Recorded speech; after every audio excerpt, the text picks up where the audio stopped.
নমস্কাৰ বন্ধুসকল, আপোনালোকে চাই আছে pizza Assam help YouTube channel. বন্ধুসকল, ইতিমধ্যে ওলাই আহিছে আজিৰ কেইবাটা নতুন খবৰ। ইয়াৰ প্ৰতিটো খবৰেই হৈছে আপোনাৰ বাবে অত্যাধিক গুৰুত্বপূৰ্ণ, সেয়েহে ভিডিঅ'টো শেষলৈ চাই থাকিব। আৰু এই গুৰুত্বপূৰ্ণ খবৰকেইটা জনোৱাৰ আগতেই আপোনালৈ মোৰ সৰু এটা ৰিকুৱেষ্ট, যদিহে আপুনি এইটো ভিডিঅ'তে লাইক কৰা নাই প্লিজ এটা লাইক কৰি দিয়ক, কিয়নো আপোনাৰ এটা লাইকে মোৰ আগলৈ ভিডিঅ' বনোৱাৰ উৎসাহ যোগায়। আৰু এনেকুৱা ধৰণৰ নতুন নতুন ভিডিঅ' পাবলৈ চেনেলটো ছাবস্ক্ৰাইব কৰি কাষত থকা বেল আইকনটো প্ৰেছ কৰি ৰাখক, যাতে যেতিয়াই মই যিবোৰ ভিডিঅ' আপলোড কৰিম তাৰ নটিফিকেশ্যনসমূহ সকলোতকৈ আগত আপোনাৰ মোবাইলত যায়। ইয়াৰ প্ৰথম খবৰটো হৈছে বন্ধুসকল, অসুস্থ মন্ত্ৰী হিমন্ত বিশ্ব শৰ্মাই। হয় ফ্ৰেণ্ডছ, আপোনালোকে ঠিকেই শুনিবলৈ পাইছে। অসুস্থ স্বাস্থ্যমন্ত্ৰী হিমন্ত বিশ্ব শৰ্মা, তেওঁৰ কিডনীত পোৱা গৈছে পাথৰ। প্ৰচণ্ড পেটৰ বিষত ভোগাৰ বাবে কৰা হৈছিল USG।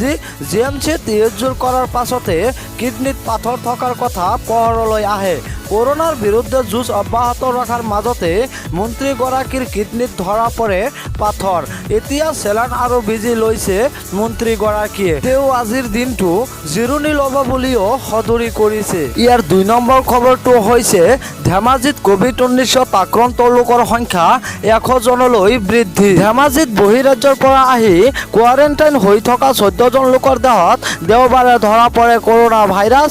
এইকেইজন COVID-19 পজিটিভৰ সৈতে মুঠ জিলাখনত 100 জন হ'লগৈ। শনিবাৰলৈকে 86 জন হৈ থকাৰ পিছত দেওবাৰে আকৌ দুপৰীয়াৰ ভাগতে পুনৰ 14 জন COVID-19 পজিটিভৰ চিনাক্ত হয়। জানিব পৰা মতে দেওবাৰে চিনাক্ত লোককেইজনৰ কোৱাৰেণ্টাইন কেন্দ্ৰ হৈছে ঘগামুখ কোৱাৰেণ্টাইন কেন্দ্ৰৰ পৰা 5 জন, ধেমাজি অভিযান্ত্ৰিক মহাবিদ্যালয়ৰ কোৱাৰেণ্টৰ পৰা 2 জন, ধেমাজি অসামৰিক চিকিৎসালয়ৰ পৰা 1 জন, চিমেণ্ট চাপৰি কোৱাৰেণ্টৰ পৰা 4 জন, জোনাই মুকুংচিক মহাবিদ্যালয় কোৱাৰেণ্টৰ কেন্দ্ৰৰ পৰা 1 জন আছিল। ভিডিঅ'টো শেষলৈ চোৱাৰ বাবে আপোনাক অশেষ ধন্যবাদ।